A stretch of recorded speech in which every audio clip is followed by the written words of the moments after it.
పన్ను నొప్పొస్తోందండి అంటారు కానీ డెంటిస్ట్ దగ్గరికి వెళ్ళొచ్చు కదా అంటే ఒక భయం. రూట్ కెనాల్ చేస్తే ఏవో సూదులు గుచ్చుతారు మనకి. హెల్త్ ఇన్సూరెన్స్లో డెంటల్ ప్రాబ్లమ్స్ కూడా ఇంక్లూడ్ చేస్తే ఈవెన్ ఇంక్లూడింగ్ మీరు ఏ హెల్త్ ఇన్సూరెన్స్ మీరు ఇండియాలో తీసుకున్నా సరే, ఒకవేళ జా ప్రాబ్లం ఏదైనా అయినా లేకపోతే యాక్సిడెంట్ అయి మీ జా ఇరిగిపోయినా ఓకే అందరికీ అందుబాటుగా ఉండే విధంగా ఎలాంటి బ్రష్ వాడాలి? ఇమాజిన్ మీ బ్రష్ ఒకవేళ హార్డ్గా సూదుల్లా ఉన్నాయి అనుకోండి, మీరు గమ్ముకి పంటికి మధ్యలో పెట్టగానే మీ గమ్ బీడ్ అవుతుంది, లేకపోతే మీకు తెలియకుండానే గమ్ టీత్కి చేసే ఉపయోగం కంటే హాని ఎక్కువ ఇందులో. అంటే చిగుళ్ళ వాపు, చిగుళ్ళ పైన రక్తం. సో దానివల్ల ఏంటంటే ఏదైనా తాగినప్పుడు తిన్నప్పుడు వాళ్ళకి జుమ్ అని అంటాం. బ్రష్ ఏ విధంగా చేయాలి అనేది చిన్నవాళ్ళ నుంచి పెద్దవాళ్ళ వరకు ఇప్పటికీ డౌట్. గట్టిగా బ్రష్ చేసేస్తే, లేకపోతే ఇలా బ్రష్ చేసేస్తే తెల్లగా అయిపోతాయి నా పళ్ళు, లేకపోతే హార్డ్ బ్రష్ యూజ్ చేయడం వల్ల కొంచెం ఫాస్ట్గా తెల్లగా అవుతాయి అని. చిగురికి పంటికి మధ్యలో మీ బ్రష్ పెట్టి కిందకి ఇట్లా లాగేస్తూ ఉండాలన్నమాట. And then followed by flossing చేసుకోవాలి.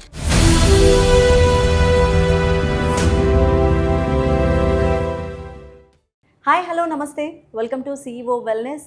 నేను మీ కృష్ణవేణి. సో పంటి ఆరోగ్యం గురించి చాలా అపోహలు ఉంటాయి కదా, అండ్ చాలా డౌట్స్ ఉంటాయి. మీ అందరికీ తెలిసిందే అండ్ నాకు కూడా తెలిసిందే, అందమైన నవ్వు వెనక ఆరోగ్యవంతమైన పళ్ళ ఆరోగ్యం అనేది చాలా మెయిన్ అని.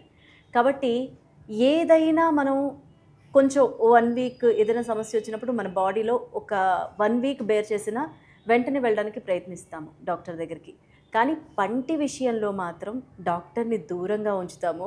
సో అసలు పళ్ళ ఆరోగ్యం గురించి ఏం అపోహలు ఉన్నాయి, మనకున్న భయాలు ఏంటి, ఇవన్నీ కూడా ఈ పాడ్కాస్ట్లో అయితే క్లియర్ అవుతాయని నేను అనుకుంటున్నాను. ఎందుకంటే మన ముందున్నారు young and energetic and beautiful doctor, ప్రముఖ డెంటిస్ట్ అంబిక గారు. సో ఆవిడైతే మనకున్న డౌట్స్ అన్నీ కూడా క్లారిఫై చేస్తారు. Hi ma'am. Namaste. Thank you. Nice to see you అండి. Nice to see you too. చాలా హ్యాపీగా ఉంది. యాక్చువల్లీ పంటి సమస్యలు వస్తే డెంటిస్ట్ దగ్గరికి వెళ్ళడానికి భయపడుతూ ఉంటాం. ట్రూ. నేను అండ్ నాకు వచ్చిన వాళ్ళు కూడా, నాతో మాట్లాడుతున్న వాళ్ళు కూడా పన్ను నొప్పి వస్తుందండి అంటారు కానీ డెంటిస్ట్ దగ్గరికి వెళ్ళొచ్చు కదా అంటే ఒక భయం, చెప్పలేని భయం కదా. సో మీ దగ్గరికి వచ్చిన వాళ్ళు కూడా ఎక్స్ప్రెస్ చేసే ఉంటారు. ఎలా అనిపిస్తుంది మీకు? సో ఈ భయం యాక్చువల్లీ ఇప్పుడు పంట నొప్పి వల్ల కాదు, చిన్నప్పటి నుంచి. ఇఫ్ యూ సీ, నువ్వు అన్నం తినలేదా, నేను డాక్టర్ దగ్గర తీసుకెళ్ళి సూది మంది ఇస్తాను, ఇలాంటి మనం చిన్నప్పటి నుంచి తెలియకుండానే మన పెద్దవాళ్ళు మనలో పెట్టిన భయం అనమాట. ఈధర్ ఇంజెక్షన్కో లేకపోతే డాక్టర్కో ఉన్న భయం చిన్నప్పటి నుంచి అలా చిన్న చిన్నగా పెరిగిపోతుంది. ఓకే. సో యూజువల్గా ఏం జరుగుతుంది అంటే, డెంటిస్ట్ అంటే భయం కాదు, డెంటిస్ట్ దగ్గరికి వెళ్తే వాళ్ళు ఇంజెక్షన్ చేస్తారేమో, you know if at all root canal చేస్తే ఏవో సూదులు గుచ్చుతారు మనకి లోపల, మైండ్లో రిజిస్టర్ అయిపోయి ఉంటాయి అనమాట ఆ భయం. లేదా మేబీ కొంతమందికి ఏంటంటే టూ మెనీ సిట్టింగ్స్ 10 సార్లు తిప్పించుకుంటారేమో, ఎక్కువ సార్లు వెళ్ళాల్సి వస్తుందేమో, ఒక నొప్పి కోసం వెళ్తే ఇంకొకటి ఏదో చెప్తారనో భయమో, లేదు వెళ్తే చాలా ఎక్కువ కాస్ట్ అయిపోతుందని భయమో, ఇవన్నీ చెప్పేవన్నీ కూడా అసలు ట్రూ అండి. ట్రూ. ఎందుకంటే మీ దగ్గరికి వచ్చే పేషెంట్స్ ఎక్స్ప్రెస్ చేసిన డౌట్స్ అన్ని కూడా మీరు ఓపెన్ గా చెప్పేస్తున్నారు. సో ఇవన్నీ జనరల్ గా వినే భయాలన్నమాట. మనం యూనో ఇట్స్ నాట్, ఇవన్నీ రియాలిటీ అయితే కాదు. ఓకే. సో ఇవన్నీ కూడా మనం స్టెప్ బై స్టెప్ డీటెయిల్డ్గా మాట్లాడుకునే ప్రయత్నం చేద్దాము. అండ్ ఫస్ట్ ఆఫ్ ఆల్ అసలు పంటి ఆరోగ్యం గురించి డాక్టర్ని అంటే ఇయర్లో కన్సల్ట్ చేయాలా, ఎన్నిసార్లు కన్సల్ట్ చేయాలి, లేదంటే మంత్లీ కన్సల్ట్ చేయాలా, ఏంటి అసలు? సో మీరు చెప్పండి, మీరు లైఫ్లో ఎన్నిసార్లు డెంటిస్ట్ దగ్గరికి, అంటే ఈ క్వశ్చన్ నాకు తెలిసి every person should ask them self.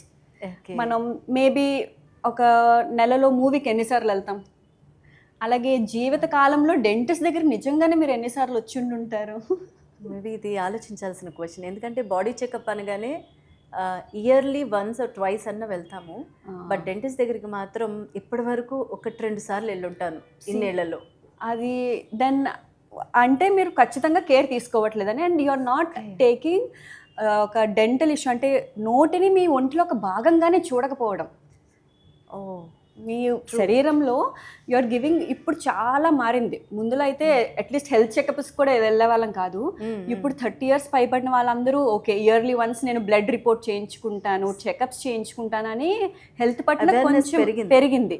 But still there is lack of awareness when it comes to oral health మీద ఇంకా ఆ అవేర్నెస్ లేదు. పూర్తి పరిమాణంలో. యూనో యూజువల్గా in general what studies and everything says is మీరు ప్రతి 6 monthsకి ఒకసారి వచ్చి ఖచ్చితంగా చెకప్ చేయించుకోవాలి, పంటి సమస్య ఉన్నా లేకపోయినా. సో దట్ ఏం జరుగుతుందంటే ఒకవేళ మీకు పంటి సమస్యలు రాకుండా ప్రివెంట్ చేయగలుగుతాం. ముందులో ఏం ఆలోచించే వాళ్ళం, ముందు ప్రతిదీ అది మీకు ఓరల్ సమస్య అవ్వనివ్వండి, హెల్త్లోనే అవ్వనివ్వండి, సమస్య మనకి బయటకి కనిపిస్తేనే, అంటే నొప్పి కానీ లేకపోతే ఏదైనా ఇష్యూ ఉంటేనే సమస్య కింద చూసేవాళ్ళం. కానీ ఇప్పుడు అలా లేదు. ఇప్పుడు ప్రివెన్షన్ చేయడం మీద ఎక్కువ ఫోకస్ పెడుతున్నాం అనమాట. సో మీరు ప్రతి 6 monthsకి వచ్చి చెకప్ చేయించుకుంటే మీకు నెక్స్ట్ వచ్చే ఏదైనా బిగ్గర్ కాంప్లికేషన్స్ నుంచి మిమ్మల్ని మేము సేవ్ చేయగలము, ఈజీ అయిపోతుంది అనమాట. లేకపోతే ఓకే మీరు ఈ చేంజెస్ చేస్తే మీకు పుచ్చిపళ్ళు రాకుండా ఉంటాయి అని మీకు మేము మోడిఫికేషన్ చెప్పడం ఈజీ అయిపోతుంది. ఆల్సో అది మీ ఎకనామికల్గా, అంటే మీకు ఏదైతే మీకు అపోహ ఉందో డెంటిస్ట్రీ డబ్బులు ఎక్కువ అయిపోతాయేమో అనే భయం ఏదైతే ఉందో అది చాలా వరకు తగ్గించేస్తుంది. అంటే ఇమాజిన్ చేయండి, ప్రతి 6 monthsకి మీరు వచ్చి ఒక స్కేలింగ్ చేయించుకున్నారే అనుకోండి, అది డజంట్ ఈవెన్ కాస్ట్ ఒక 2,000-3,000 కూడా అవ్వదు. ఓకే. సో దానివల్ల ఏమవుద్ది, మీరు ఓవరాల్ అంటే మీకు ఆ ఇయర్ మొత్తంలో ఇంకా అసలు మీకు పుచ్చిపళ్ళే రావు, లేదా మీకు పుచ్చిపళ్ళు వచ్చే సూచనలు ఏమైనా ఉంటే ముందుగానే మేము అవి ఇగో ఇక్కడ మీకు ఇలా పుచ్చిపళ్ళు వచ్చే ఛాన్సెస్ ఉంటాయి, సో మీరు లైఫ్ స్టైల్ మోడిఫికేషన్ అంటే వాటర్ ఎక్కువ తీసుకోవడం కానీ, లేకపోతే వెజిటబుల్స్ ఎక్కువ యాడ్ చేసుకోవడం కానీ, లేకపోతే షుగర్ ఇంటేక్ తగ్గించండి అని కానీ, లేకపోతే ఇంకేదైనా వేరే హ్యాబిట్స్ ఉంటాయి మానుకోండి అని కానీ మిమ్మల్ని మోటివేట్ చేయడం ఈజీ అయిపోతుంది.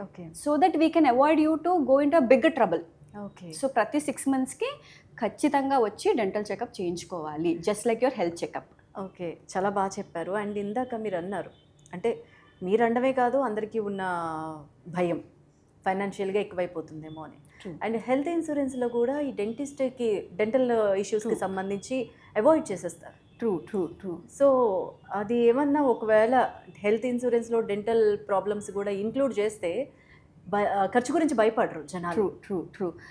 యాక్చువల్లీ వేరే అదర్ స్టేట్స్ మీరు చూసుకుంటే, whether it's US, UK, Australia, ఈ dental insurance it's like a bigger thing. ప్రతి హెల్త్ ఇన్సూరెన్స్లో డెంటల్ ఇన్సూరెన్స్ కలిసిపోతూ ఉంటుంది అనమాట. It's not separate thing. Okay. ఇప్పుడు ఇండియాలో కూడా డెంటల్ ఇన్సూరెన్స్ కవర్ అవుతుంది, but it's like limited coverage, only ఒక 10,000 రూపీస్ ఎంతో కవర్ చేస్తారు. Which means they telling you ప్రతి 6 monthsకి మీరు వెళ్ళి చెకప్ చేయించుకుంటే which will cost less than 10,000. అందుకని they will only give you 10,000 of ఇది ఇస్తున్నారనమాట డెంటల్ కవరేజ్లో. బట్ హౌఎవర్ మీకు ఒకవేళ కానీ పెద్ద సిస్ట్ కానీ, ట్యూమర్స్ కానీ, బోన్ డిసీజెస్ ఏమైనా ఉంటే అవి ఖచ్చితంగా కవర్ చేస్తారు. ఈవెన్ ఇంక్లూడింగ్ మీరు ఏ హెల్త్ ఇన్సూరెన్స్ మీరు ఇండియాలో తీసుకున్నా సరే, ఒకవేళ జా ప్రాబ్లం ఏదైనా అయినా, లేకపోతే యాక్సిడెంట్ అయి మీ జా ఇరిగిపోయినా అవి కవర్ అవుతాయి. ఓకే, కంపల్సరీ దీని మీద అవగాహన మనకి ఉండాలి, పెంచుకోవాలి. సో మీకు ఇన్సూరెన్స్ ఉంది, if you, I think most of the insurance companies will cover the dental wing also, but the ఏదైతే ఎక్స్పెన్సెస్ ఉన్నాయో which it's very limited to either 10,000 20,000 ఉంటాయి, which is telling get your regular checkup done with this amount. So that bigger amounts, ఇప్పుడు మీకు root canal అలాంటివి maybe cover అవ్వవు. ఎందుకంటే రీసెంట్గా మా ఫ్రెండ్ రూట్ కెనాల్ అంటే చాలా నొప్పితో బాధపడి రూట్ కెనాల్కి వెళ్తే అమ్మాయికి ఆల్మోస్ట్ 2-3 టీత్ చేయాలన్నారు, రూట్ కెనాల్ చేయాలన్నారు. బట్ ఎక్కువ ఫైనాన్షియల్గా ఎక్కువ అవుతుంది అండ్ హెల్త్ ఇన్సూరెన్స్ ఉంది కానీ దీనికి కవర్ అవ్వదు అన్నారు. దాంతో వెనకడుగు వేయాల్సి వచ్చింది. నెమ్మదిగా చేయించుకుందాంలే, ఎక్కడ తక్కువ అవుతుంది అని సర్చింగ్ మొదలుపెట్టింది. ట్రూ. సో దీనివల్ల హెల్త్ ఇన్సూరెన్స్ అనేది డెంటల్ ప్రాబ్లమ్స్కి ఎందుకు కవర్ అవ్వట్లేదు అనేది పెద్ద చాలా మందికి ఉన్న డౌట్. సో వాట్ ఎవర్ ఇప్పుడున్న ఇన్సూరెన్స్ కంపెనీస్ ఏం చేస్తున్నాయంటే వాళ్ళు ప్రివెంటివ్ సైడ్ వచ్చి మిమ్మల్ని తీసుకోమంటున్నాయి అనమాట. జస్ట్ లైక్ మిగతా హెల్త్ చెకప్స్ అన్ని మీరు ముందు అవి కూడా ఎలాగైతే కవర్ చేస్తారో, అంటే డెంటల్ సమస్య సడన్గా హఠాత్తుగా రాదు మీకు.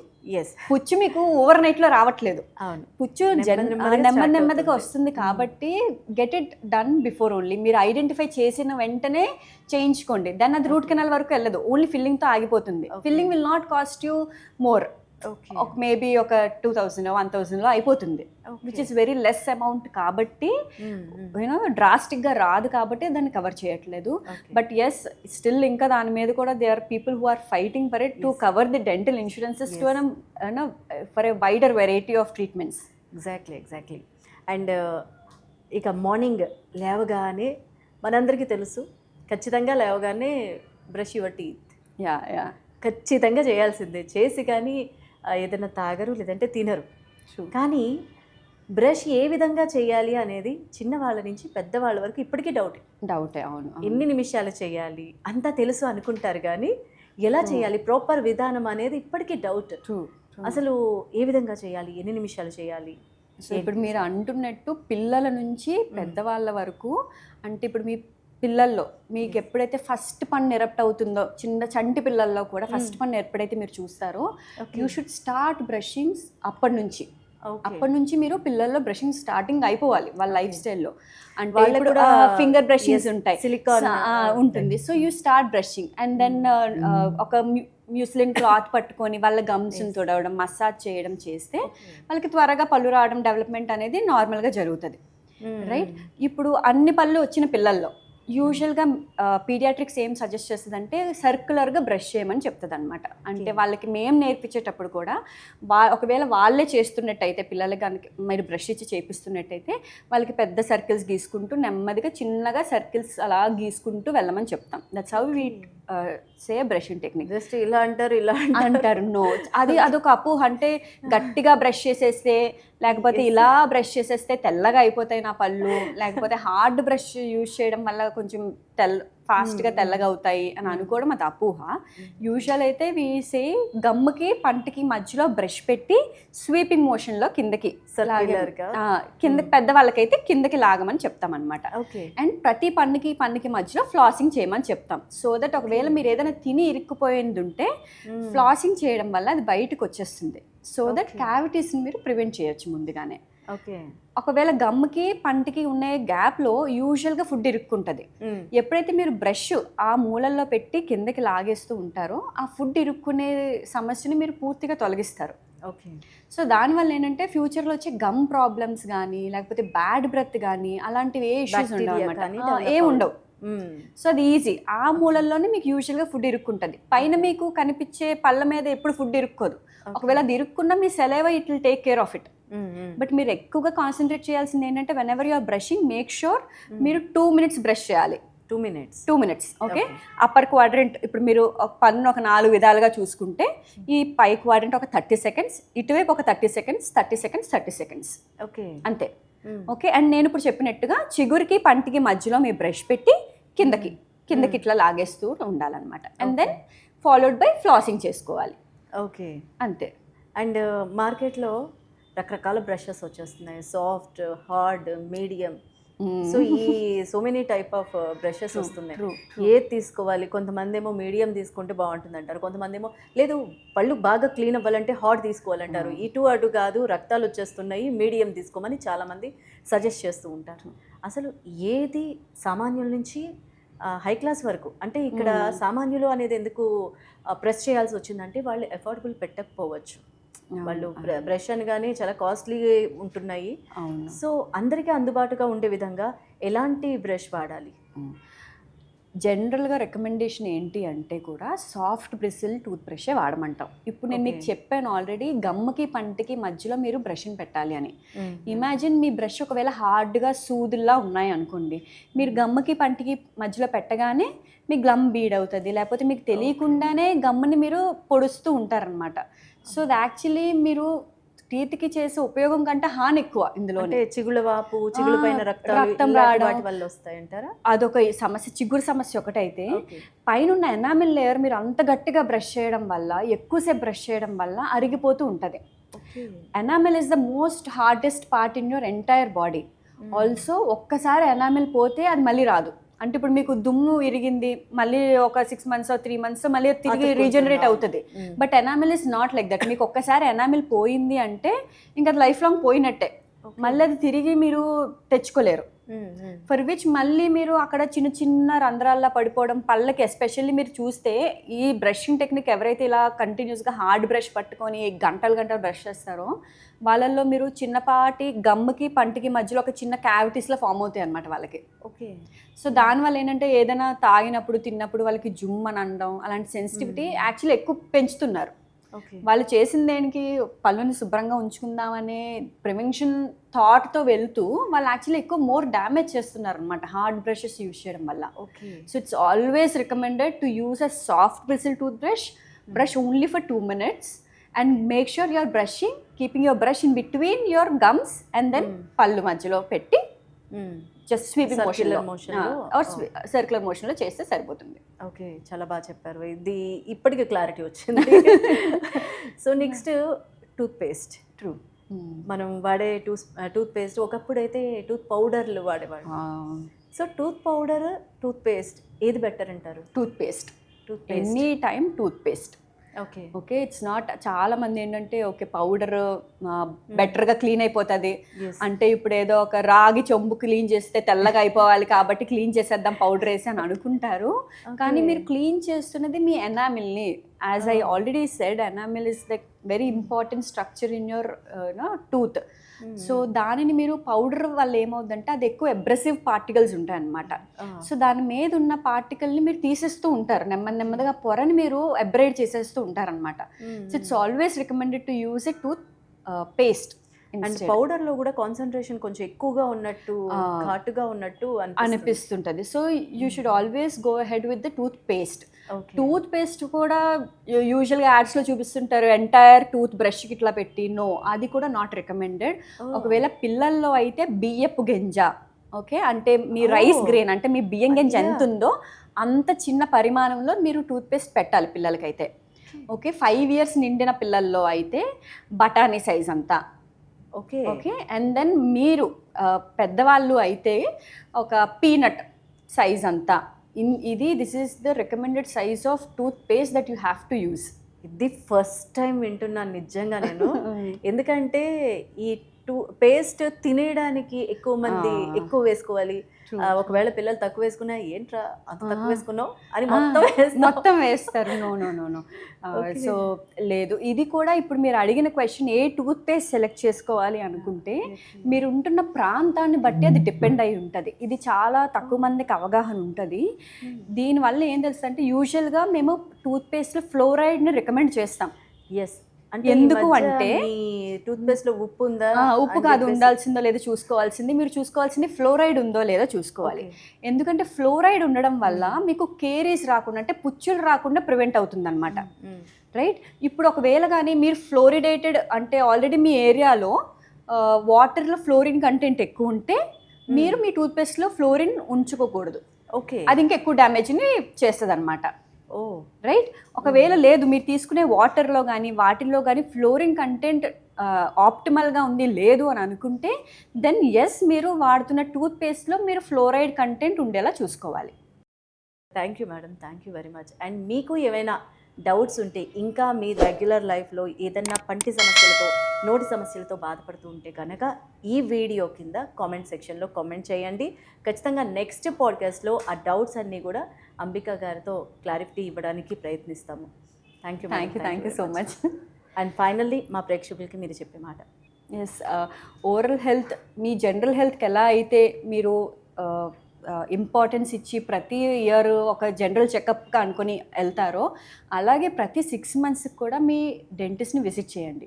సో దట్ మీరు అలా విజిట్ చేయడం వల్ల రేపొద్దు మీకు ఏదైనా పెద్ద సమస్యల నుంచి మీరు ముందుగానే మనం అది ఐడెంటిఫై చేసి దాన్ని రెడ్యూస్ చేయడం ఈజీ అవుతుంది. Prevention better than cure. Prevention is always better than cure. For more health updates subscribe CEO Wellness.